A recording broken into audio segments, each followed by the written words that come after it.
புதிய குற்றவியல் சட்டத்தில் உள்ள குளறுபடுகளை திருத்தம் செய்ய புதுச்சேரி அரசின் சார்பில் ஓய்வு பெற்ற நீதிபதி தலைமையில் சட்ட வல்லுநர்கள் குழுவை அமைக்க வேண்டும் என புதுச்சேரி அதிமுக சார்பில் முதல்வரிடம் மனு அளிக்கப்பட்டுள்ளது. புதுச்சேரி அதிமுக மாநில செயலாளர் அன்பழகன் தலைமையில் முதலமைச்சர் ரங்கசாமியை அவரது அலுவலகத்தில் அதிமுகவினர் சந்தித்து மனு அளித்தனர்.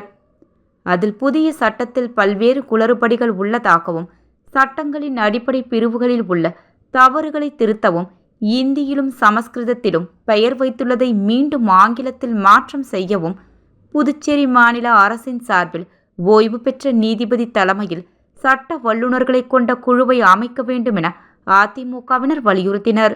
இதுகுறித்து அன்பழகன் கூறுகையில், பாராளுமன்றத்தில் இயற்றப்படும் எந்த சட்டமாக இருந்தாலும் ஆங்கிலத்தில் இயற்றப்பட வேண்டும் என்ற இந்திய அரசியலமைப்பு சட்டம் 348வது பிரிவில் தெளிவாக குறிப்பிடப்பட்டுள்ளது.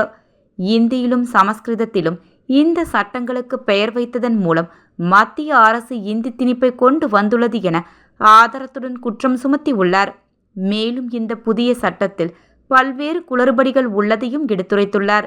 எனவே முதலமைச்சர் இந்த சட்டங்களில் அடிப்படை பிரிவுகளில் உள்ள தவறுகளை திருத்தவும், இந்தியிலும் சமஸ்கிருதத்திலும் பெயர் வைத்துள்ளதை மீண்டும் ஆங்கிலத்தில் மாற்றம் செய்யவும் புதுச்சேரி மாநில அரசின் சார்பில் ஓய்வு பெற்ற நீதிபதி தலைமையில் சட்ட வல்லுநர்களை கொண்டு குழுவை அமைக்க வேண்டும் என கூறினார்.